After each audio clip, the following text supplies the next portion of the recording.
I'm very honored today to host Dr. Bassem Naim, the head of the Council on International Relations Gaza and the former Minister of Health. First of all, let me welcome all the sisters and brothers who joined us from all over Asia, maybe from all over the world, um, from Australia, from India, from Malaysia, from Gaza, and we have also from India, Kashmir, Sister Saima, and many other parts of the world. This is actually a series of webinars.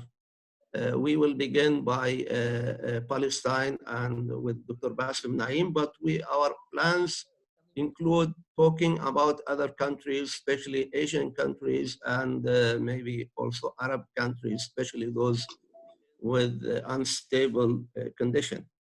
Today, we'll talk about 30 minutes, and after the 30 minutes, we'll open the floor for discussion for another 30 minutes. If there are more questions and comments, we'll open it for another 30 minutes. Basically, anybody who would like to ask or to comment should not exceed 2 minutes to leave time for other participants as well. Thank you very much. Dr. Bassem may begin, please. شكرا جزيلا. بسم الله الرحمن الرحيم.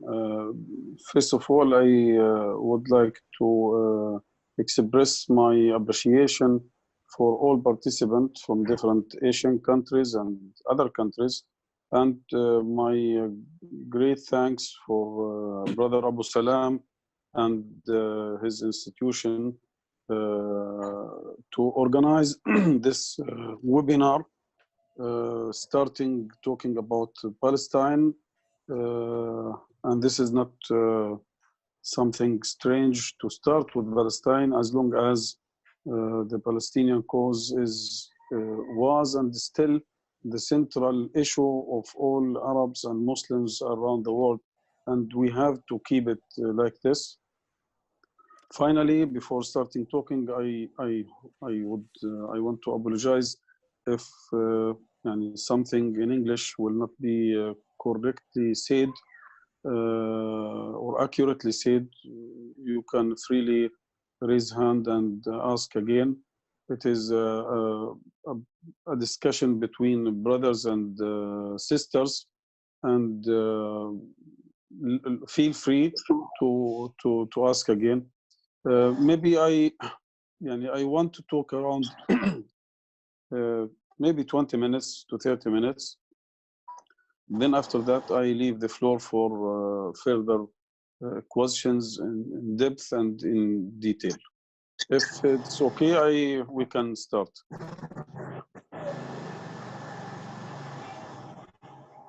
يلا تفضل دكتور. Please begin. Today we are talking about Palestine during Corona era. Palestine, like any other country around the world, was negatively impacted by the pandemic, by the Corona pandemic. And there was a real danger of this, the spread of this virus in the Palestinian territories. But we have here a very special thing in Palestine. We are talking about a small, tiny area ruled by three different political entities. We have the area occupied in 1948, which is controlled by the Zionist regime. And we have the West Bank, which is partially controlled by the Palestinian Authority. And we have the Gaza Strip, which is now for the last 14 years, we can say, is controlled by Hamas movement. These different entities, or the work between and the relationship between these different entities have been reflected on the deal with the Corona virus.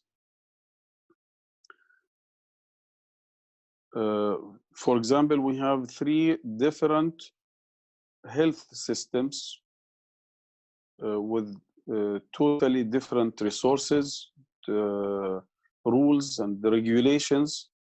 And this was reflected on the procedures and the measures taken by the rulers in the different areas, how to deal with the pandemic. And here we can surely say that the political impact was not away from the health plans. It was clearly reflected, the political differences, the conflict was clearly, and the Palestinian division was clearly also reflected on the procedures and rules and regulations and the plans. The virus started spread in the Palestinian territories in the West Bank and East Jerusalem. I mean, the 1967 occupied area, beginning of March this year. It was the first case was diagnosed in March 2nd in Beit Lahem. And immediately, the Palestinian Authority in Ramallah started to launch harsh and hard and tough procedures or regulations to keep the situation under control. Maybe at the beginning it was seen as too tough, but I think it was the right thing has been done at that time because of the very complicated situation on the ground and the very limited resources also by the Palestinian Authority. I think they have taken a lesson from what happened in China and in Iran, and how the situation was bad because of relaxed response from the authority there, or the governments there at the beginning. I think the PA took a good lesson from this, and they have, as I said, started very tough and harsh at the beginning. Here we have to say that at that time, on March the 2nd, despite of a fully geographical separation between Gaza Strip and West Bank, and we can say nearly no contact between the two areas, except a few people who move from and to Gaza, from the West Bank and to Gaza, and vice versa. Gaza started at that time also to take very strong decisions, very tough procedures to keep Gaza away from this pandemic. Again, the people have seen this as a little bit tough, but I think because of our very weak and fragile situation on the ground, after 14 years of Israeli-imposed siege, it was the right decision. What are the main challenges were in front of the PA in Ramallah and the government here in Gaza? Starting with the PA in Ramallah, as many poor third world countries, the limited resources. We are talking about an occupied area controlled more or less by the Israelis, with very limited resources. The second and more important challenge for the PA was the weak control over the area in the West Bank. For those, for our brothers and sisters who don't know about some details on the ground, the West Bank is divided into politically into 3 areas, or based on the security, into 3 areas: Area A, Area B, and Area C. Area A must, and between brackets, fully controlled by the PA in Ramallah, but this is not the absolute case. Area B is divided between a civil control by the PA and security control by the Israelis. Area C, which is composing around 60% of the West Bank, is fully controlled by the Israelis. We can say 20%, 20%, 60%. This is this fragile system on the ground and the weak control make it very complicated for the PA to work in the different areas with one system, one rule, and with the same regulations. Therefore, I think this was the biggest challenge. The third one is we have around 150,000 Palestinians who go on a daily basis into the occupied territories 48, I mean Israel between brackets, for work. And they are moving on a daily basis from occupied, from the West Bank into Israel and back. And at that time, Israel was an infected area. And we have around 100 or maybe more checkpoints or crossings between the West Bank and the Israeli and controlled territories. And this make it very, very difficult for any authority on the ground to control the situation.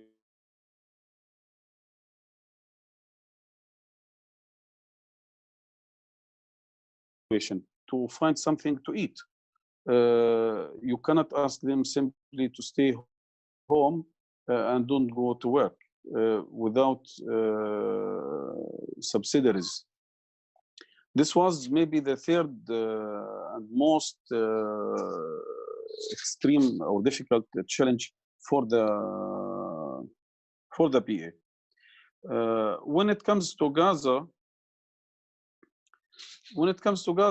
I said the first case and diagnosed was in March 20 this year, and it was 2 cases returning back through Rafah from Pakistan, from Dawa party. They were in a trip in Pakistan and returned back to Gaza. Gaza has no option to close the crossings in front of Palestinians who want to return back to their country. This was the beginning on March 20. As I said, Gaza started before diagnosing any case, around 2 weeks before, to take very tough and very harsh rules and regulations to keep the situation under control. The main problem was for Gaza at that time, I mean technical and operational problem was we have 2 crossings, one with Egypt, which is Rafah, and the other one with the Israeli controlled areas, what we call it Beit Hanun crossing or Erez crossing. Hundreds of Palestinians decided to return back. Some of them were in Egypt for treatment abroad or for study, or some of them were in the West Bank for visiting their relatives or any other cause. These people, from the beginning, it was taken the decision to take them for 21 days obligatory quarantine. At the beginning, they have decided, I mean, the authorities here decided to ask them for a voluntarily house quarantine, but they found that it was not safe, and some people are not committed to stay home for 21 days and not to 21. Therefore, 1 week or 10 days later, they have decided to take anyone returning back to Gaza to obligatory quarantine for 20. At the beginning, it was 14 days. Then it was prolonged for 21 days. And they have exerted huge efforts to give them the best conditions of living in these centers. What was the biggest challenges in front of the authorities here in Gaza? The first one is the siege. We are talking about an area which is for more than 14 years under Israeli inhuman and tough and tight siege at all levels. This siege have affected all aspects of life. We are talking about poverty rate around 85%, around 80 to 85% of Gazans depending on food aid from international bodies. We are talking about around 50% between youth, maybe it could reach 60%. I'm talking about before the era of Corona. Unemployment rates, we are talking about 95% of water is not suitable for drinking, is undrinkable. The sea is 95% is not suitable for swimming. Electricity is at the best, the best time we got it 8 hour on, 8 hour off, all over the Gaza Strip. Therefore, we are talking about very, very tough humanitarian situation here before the Corona. And if you add to this the pandemic, it means that you have to exert more pressure on the people on the ground. You have to ask them to stay home as much as they can. You have to ask small companies, small factories to stop working, which means increasing the poverty rate, increasing the unemployment rate, and so on and so on. We have to add social environment like Ramadan, beginning of summer, and so on and so on. Therefore, this was the biggest challenge, which is the situation under the Israeli occupation, under the Israeli siege in Gaza. This have affected all aspects of governmental work, but mainly the health sector was affected. And we are talking about a very fragile health sector. For example, nowadays we are talking about around 50% of essential drugs or of the essential drug list needed or have to be secured for the people in the Ministry of Health. The stock is zero. 62 to 65% of the laboratory needs, the stock is zero. Around 30 to 40% of disposables are not available. These are only examples. You are talking about health staff who are working now for years, sometimes without any salaries, sometimes with 30% or 40% of their salaries. They are not able to leave. They are not able to take any other decision. The other challenge was the Palestinian division, unfortunately. Immediately after the election in 2006 and the rejection of the results that Hamas won the election, the Palestinian division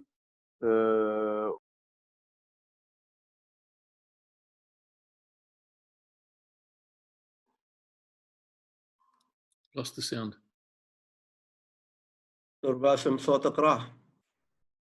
Dr. Bassem, we lost your voice. maybe It's good. الآن كويس. Yes, now. It's okay. Since 2007, we can see we have two governments, one in Ramallah and the other one in Gaza, and all efforts inside Palestine and outside Palestine, in Egypt, in Doha, Qatar, in Istanbul, in Yemen, in Russia, and other countries, to bring the parties together and to achieve unity and to end the division, unfortunately failed. And this has been reflected on the daily work, on the life of all Palestinians here in Gaza Strip. I am sad to say this in public, but I am talking to people who are interested and who are supporting the Palestinian cause and who are seeking or looking for the best for our people. For example, I can say until today, we got nearly nothing from the PA in Ramallah, from all the donations got from other countries. They have received 10 million from Kuwait, from Qatar, 5 million from Kuwait, donations from Norway, from Switzerland, from Turkey and other countries. You can say nearly zero we have received from the government there. All interventions from the people here, from the factions, from the international community also failed to persuade the Palestinian Authority to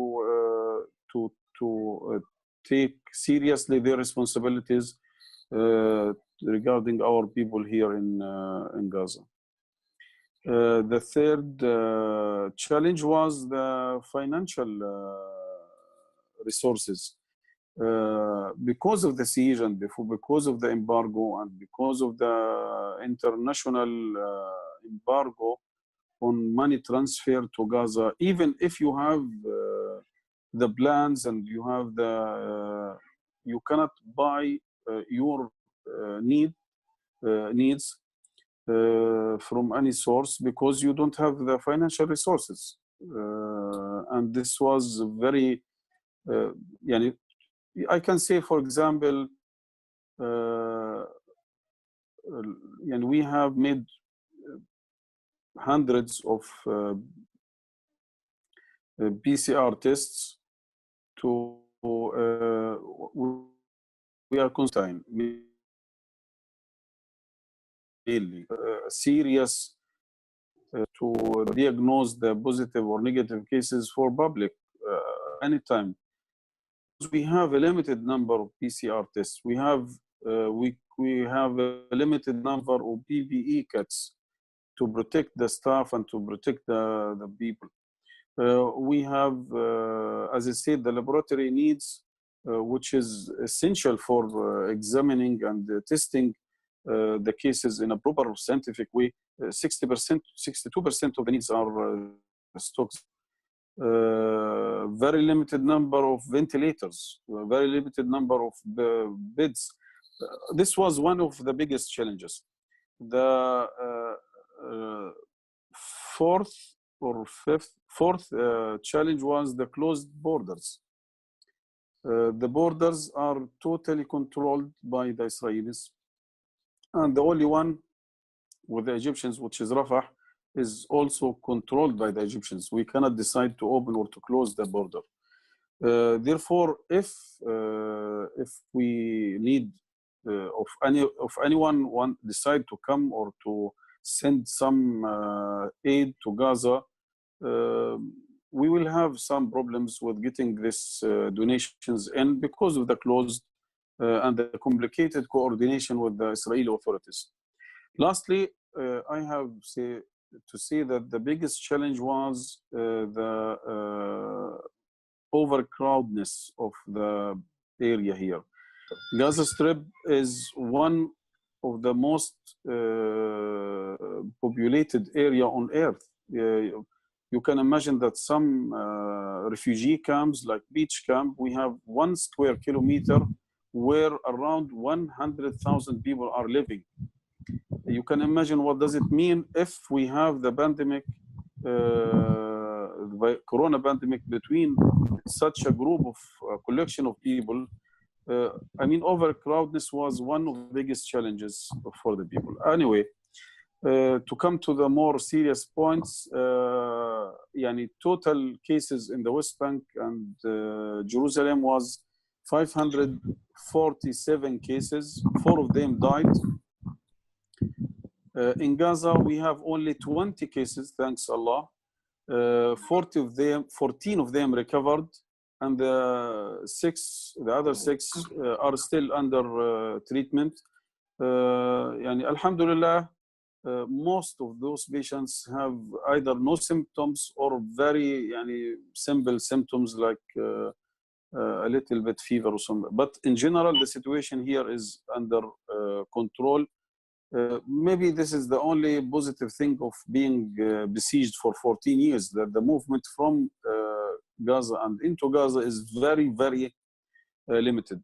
To compare, the area controlled by Israel, by the Zionist entity, we have 16,458 cases. 74 of them are very serious, and they have 248 death cases. Now, to shift to politics.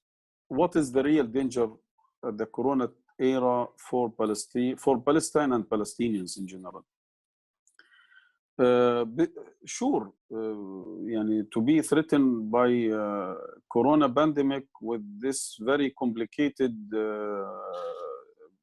system or political situation and very limited resources, sure, this is a great threat, and it was taken seriously from the authorities either here in Gaza or there in Ramallah. But I have to say, and I say it really serious, that the occupation and the trial of the Zionist entity, the Israelis, to exploit this pandemic, Corona pandemic, and that the whole world today, from east to west, north to south, is very busy of how to face Corona, how to fight against the pandemic.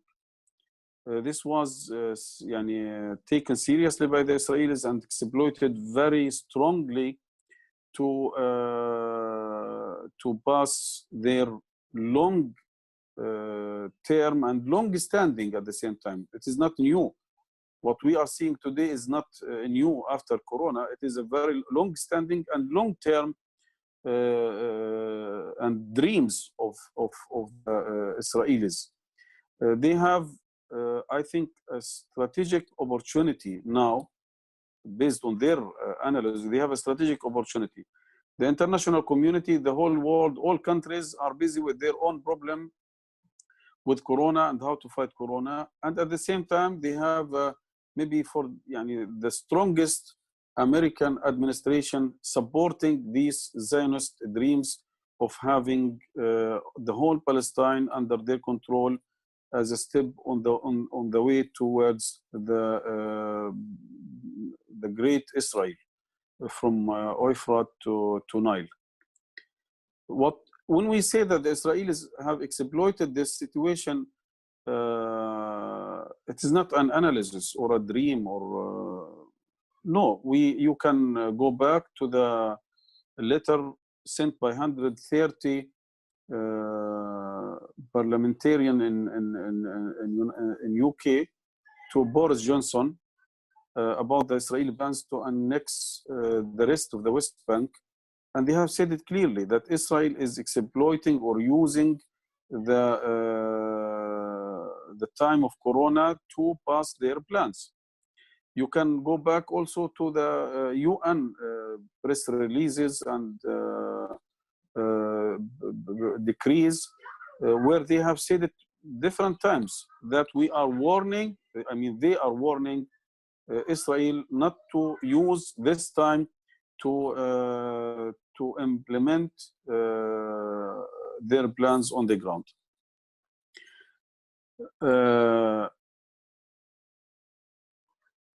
What is Israel now, between brackets, trying to implement on the ground. If you are following the situation inside here in the Zionist entity,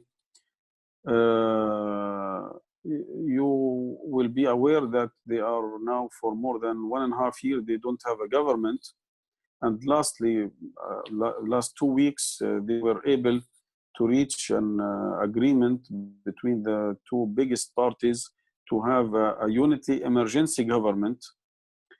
If you go into details, maybe you will find some differences between this party and the other party, right and left and middle and so on, center,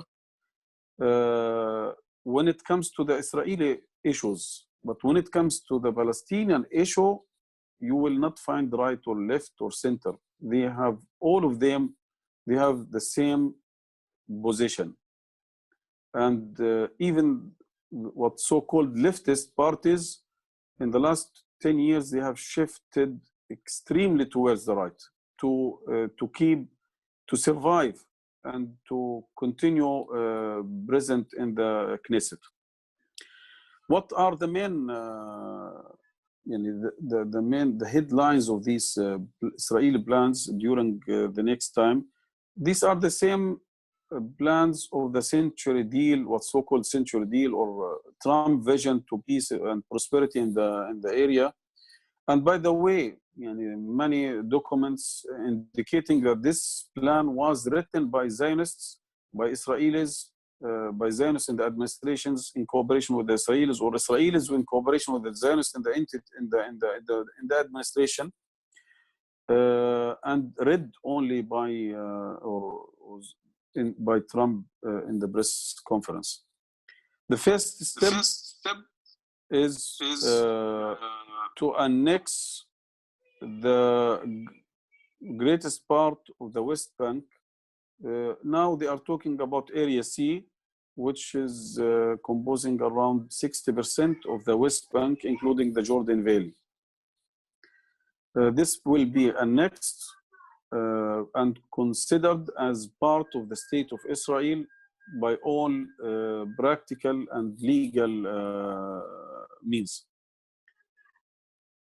This is the first step, and they are talking about 1st of July to announce this annexation. It means that hundreds of thousands of Palestinians will be taken hostages into these areas under the full Israeli control. The other step is the fulfillment or the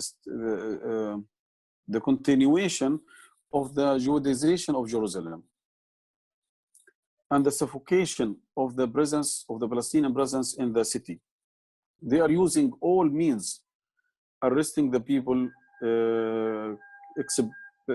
expelling them out of the city, demolishing their houses, exerting on them huge pressures by imposing unbelievable taxes, so that the life there will be impossible. And they are moving hardly in this way. The third danger and the third step is the elimination of the UNRWA at the beginning in Jerusalem, then the West Bank. UNRWA is the UN agency for Palestinian refugees, and they are taking care of around 5 million refugees in Gaza Strip, West Bank and Jerusalem, Jordan, Syria, and Lebanon. These are the 5 areas where UNRWA works. They have announced this last year and started to talk about kicking UNRWA from Jerusalem outside, and the refugees, which is around 250,000 Palestinians in the Great Jerusalem, either they will be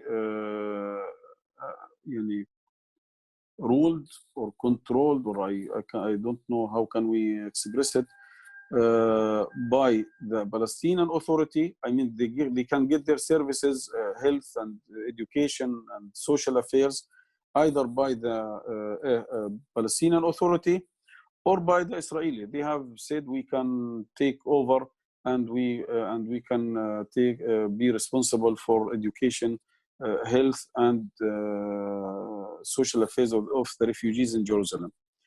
The next step will be the West Bank to kick UNRWA out. Here we have to see a little bit that this plan started years ago, and they found that UNRWA is representing a physical witness about the regarding the refugee issue, and they know that the refugees, the Palestinian refugees, representing the core of the conflict. And it is a demographic threat for the Israelis and for the Zionist entity as a whole, that around 7 to 8 million refugees are calling for return back to their homeland. They have been expelled from it forcefully in 1948 or 1967. Therefore, they know they have to eliminate this threat as soon as possible by starting with the UNRWA. The American administration, I mean Trump, they have helped them greatly by cutting the financial support for UNRWA, which was representing 1/3 of their yearly budget, which is 1.2 to 1.4 billion dollar a year for the 5 areas. Last year, UNRWA was able to recruit the needed money by very active Commissioner General Crane Ball. But for this, he was punished and kicked out from UNRWA. And now we have a new one. He's very, maybe smart, but he's not active. Now, UNRWA is talking about a huge financial crisis. And they say we cannot continue giving the services if this crisis continue. And maybe we cannot, at the beginning of the new school year in September, we cannot open our classrooms if this situation continue, and maybe we have to close some of our medical facilities if the needed money is not available. The third threat by the Israelis to the Palestinians during Corona is to convert the Palestinian Authority fully into a security agent for the occupation. It is not simple cooperation, but they are going to be a full security agent for the Israelis, and to eliminate any chance that the Palestinian Authority could be transferred into an independent sovereign state in the occupied in 1967 occupied areas. Unfortunately, this was the plan by the Israelis from the beginning. And if you read all the details of the negotiation between Palestinians and the Israelis, all the time, this was the Israeli vision. But unfortunately also that our leadership, our official leadership, Mr. Mahmoud Abbas and his group, they were not either, they don't believe it, or they believe it, but they don't want to work against it. Therefore, they continued this, at that time, 1993, they have started officially the negotiation in Oslo and continued it to 25 years now. It was futile and destructive of any Palestinian dream. Lastly, one of the main threats to the Palestinians during this era is to how to emphasize the division, the Palestinian division, and how to institutionalize it and to convert it into governments and bodies and institutions. Before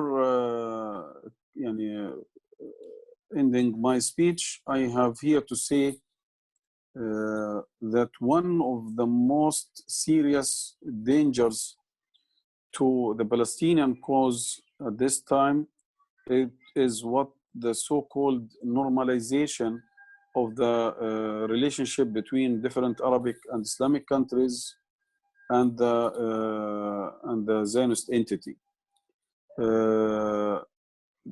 Despite the Arabic League in 2002, they have issued a plan or an initiative, what's so-called the Arabic Initiative, that Arabic countries, 22 countries, are ready to normalize their relationship with Israel if they are accepting a solution based on 67 borders and solving in a just way the issue of the refugees. Despite of this, Israel rejected the initiative and insisted on normalizing the relationship with the Israelis without solving the conflict and without abiding the rights of the Palestinian of an independent sovereign state or their legitimate and agreed and legitimate and guaranteed right by the international community to return to their homeland. Yes.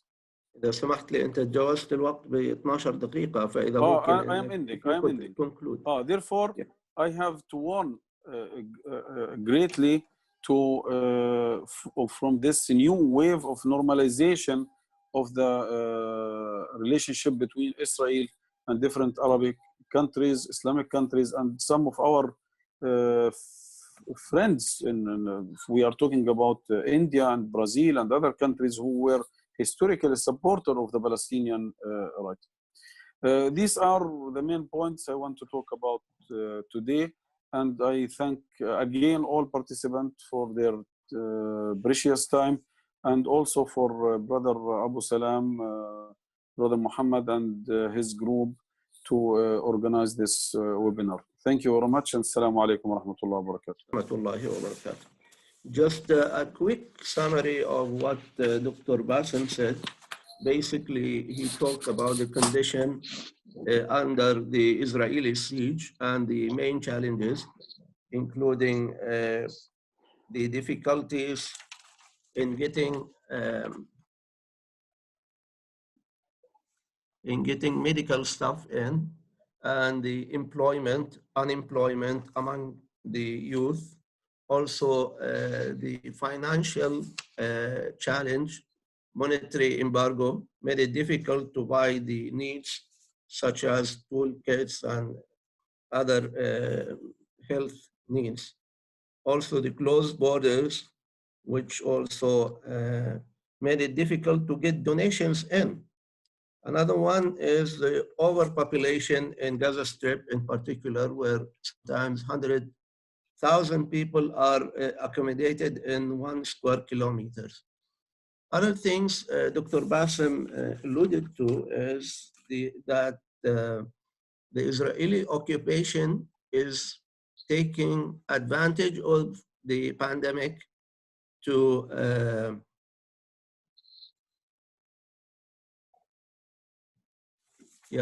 annex the West Bank and the Jordan Valley, also closing the UNRWA, which is the main refugee agency helping the Palestinians, also trying to convert the Palestinian Authority in a full security agent. Finally, he talked about widening the gap between the Gaza and the West Bank authorities and trying to make this division permanent, taking advantage of this difficult situation. The last point, he talked about normalization with Arab and Muslim countries without even acknowledging the Palestinian rights. Let's have some questions. Please, you could intervene directly. Any question?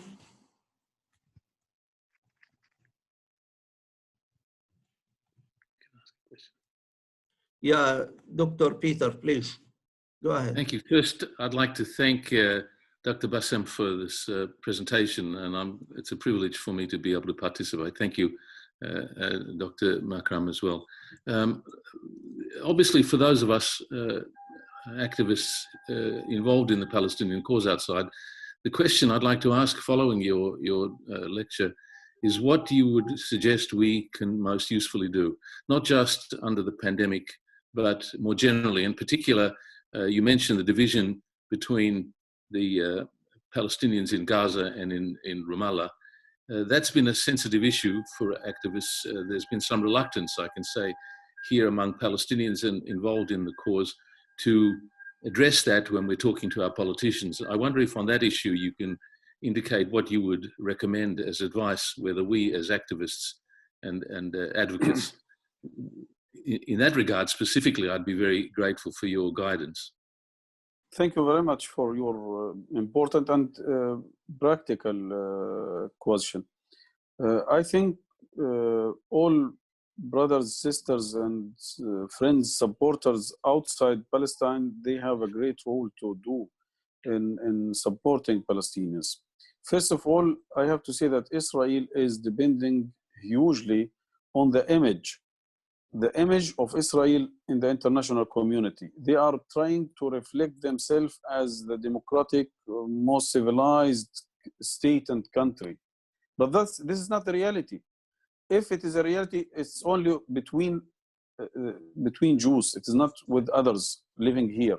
Therefore, the first duty is how to present the reality of this state, the criminality, the brutality, how they can keep 2 million people for more than 14 years besieged in the biggest open air prison. And this is by the way, biggest open air prison and ghettos have been used by famous Jewish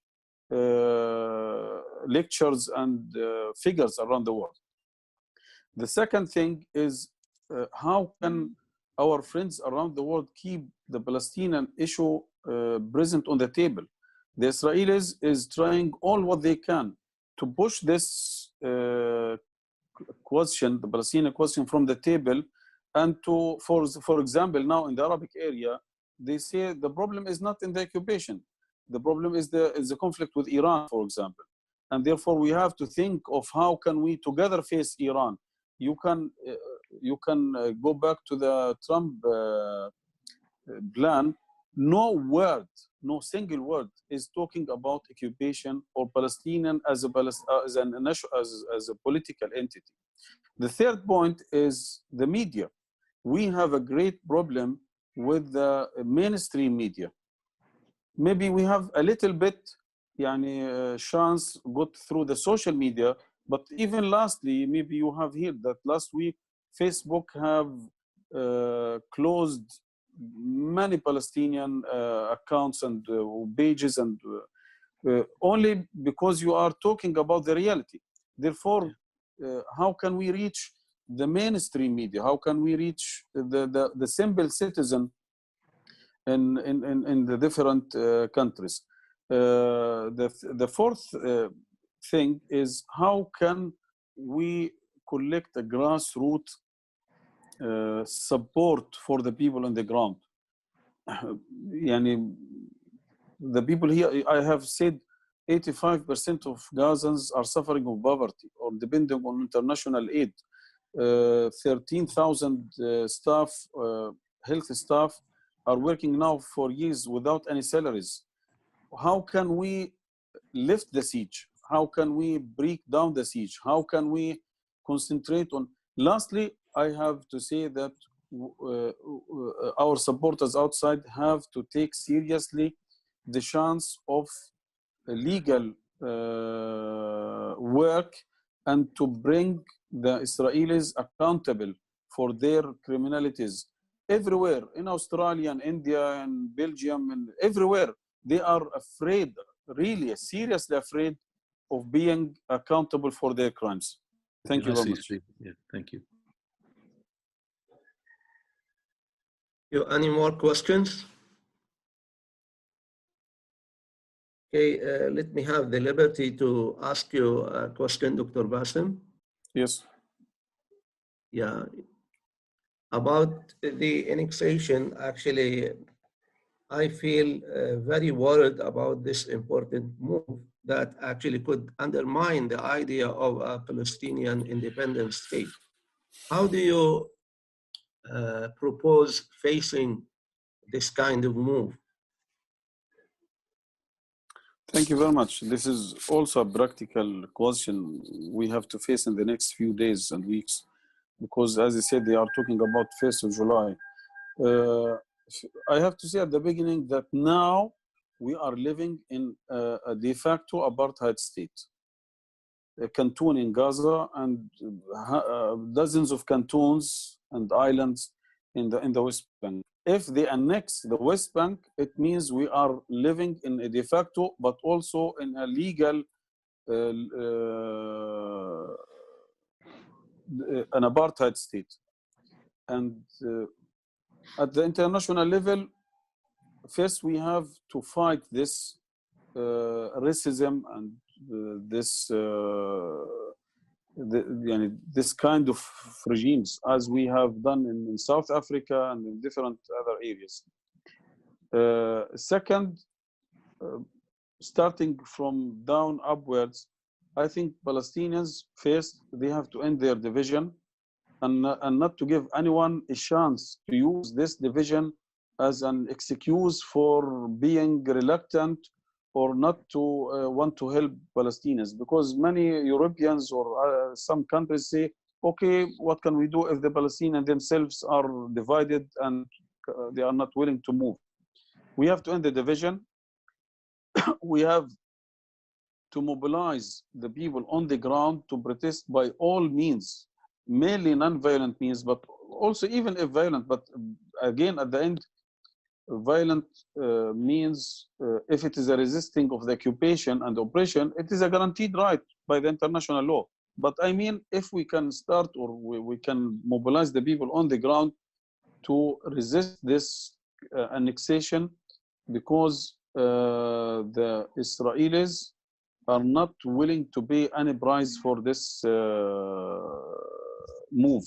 Therefore, they have to pay the price for this, from their security, from their economy, from their political image, from all, like what we have done here in Gaza along the last 2 years, the Great March of Return. I think something like this have been launched in the West Bank.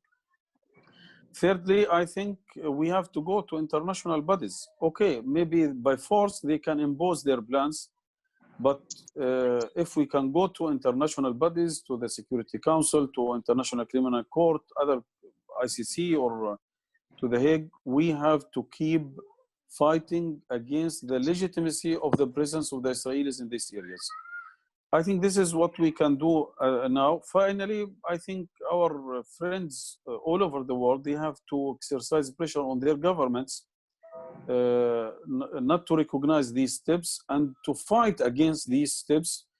Because, for example, I hear the Europeans talking about illegitimacy of annexation. But at the same time, in the project Horizon 2020, we found that they have paid millions or billions of dollars to Israeli settlers and to the IDF companies in this biggest European research project, which is called Horizon 2020. Thank you very much. Thank you very much.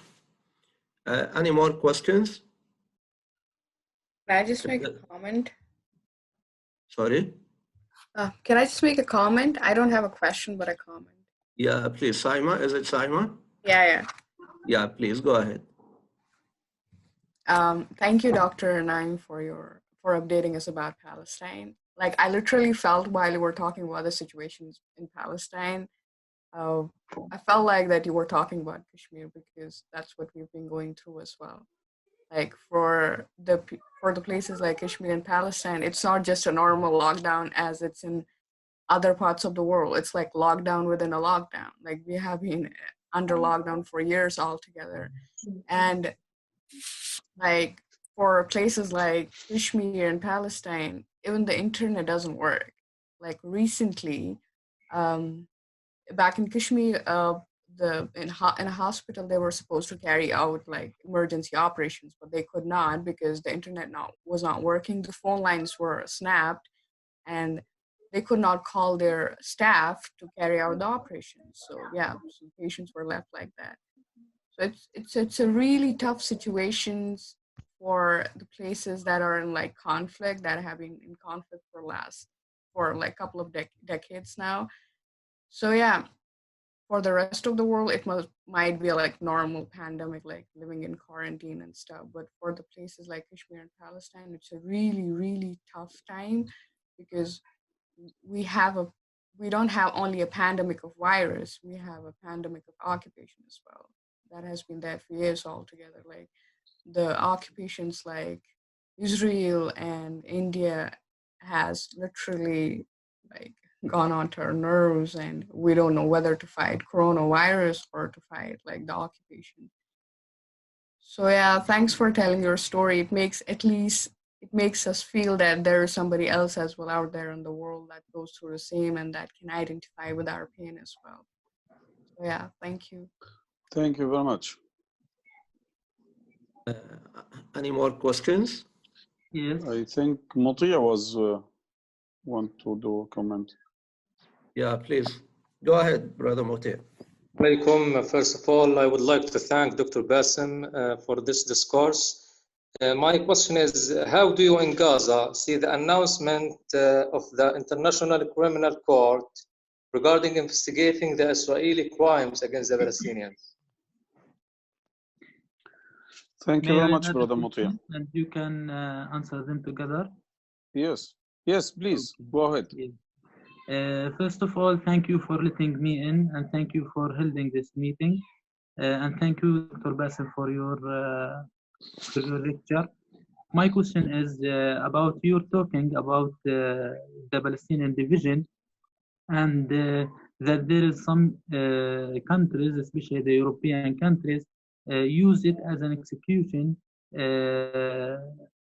as an excuse, to stop the supporting to Palestine, as there is no face to Palestine, no one to say I am Palestine and I can get that support and take it to everyone.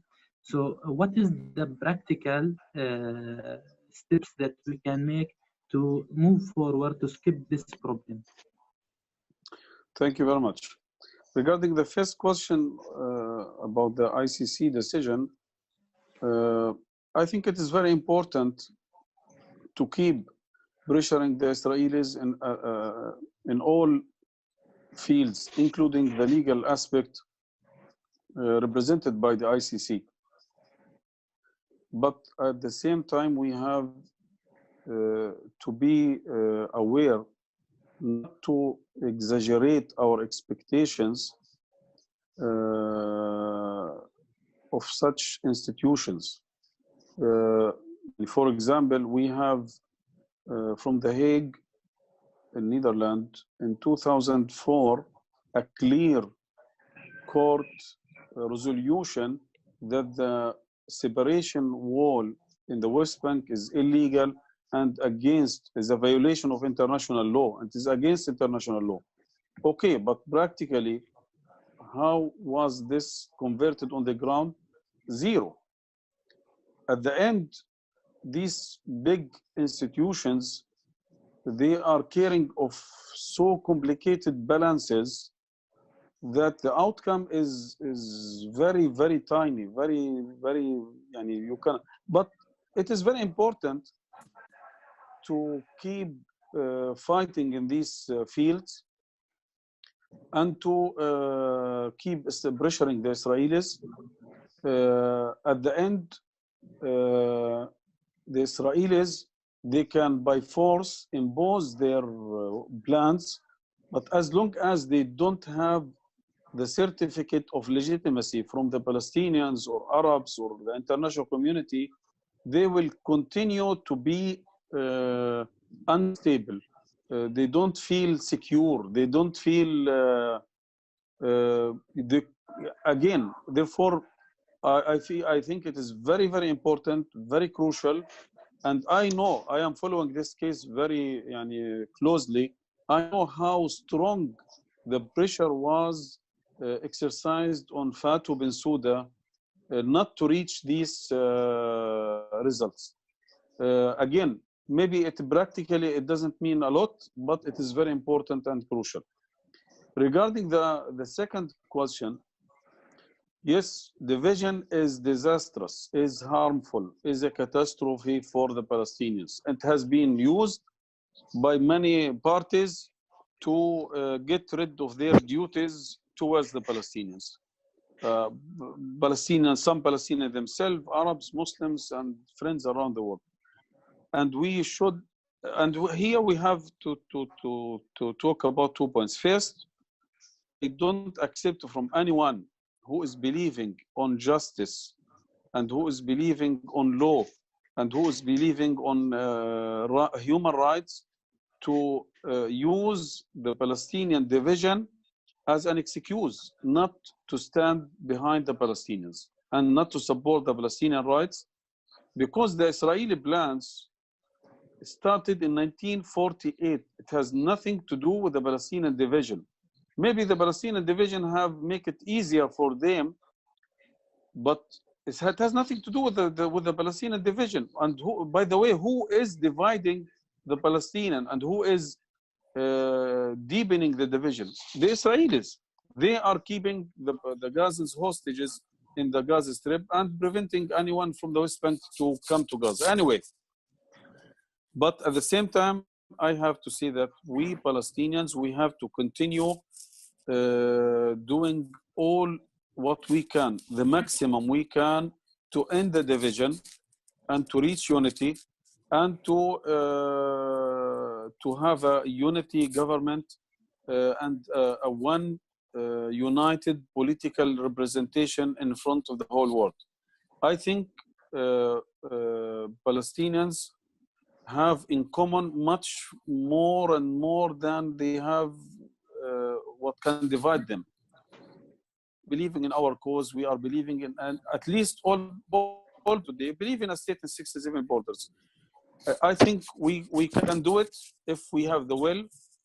Unfortunately, our brothers and sisters in Ramallah, they are allowing the pressure from the Israelis and some countries like the UK and the Americans and some European countries to deepen this division, because we have heard it, all of us have heard it, either negotiation with Israel or reconciliation talks. You have to choose as the PA in Ramallah, or either Hamas or Israel. Okay, I think they should not allow anyone to put the Palestinian agenda and to decide for us what to do or what not to do. We have to unite ourselves and then to move forward united to tackle our problem. Thank you very much. Thank you. Okay, thank you very much. Okay, last question. If there is a question, let's end with it. Otherwise, I have to conclude here. Okay, brothers and sisters, thank you very much for joining us. In case you have any suggestions for future talks, please send it to us. Hope to see you next week, inshallah. Thank you, Dr. Bassem, and a very warm welcome to all participants. Have a nice iftar. And for those who do not fast, have a nice dinner. Thank you very much. Thank you for you also, and I hope you can we can receive all of you here live in Gaza. Thank you very much. Thank you. Please, thank you. Bye bye. Assalamu alaikum. Bye bye. Assalamu alaikum.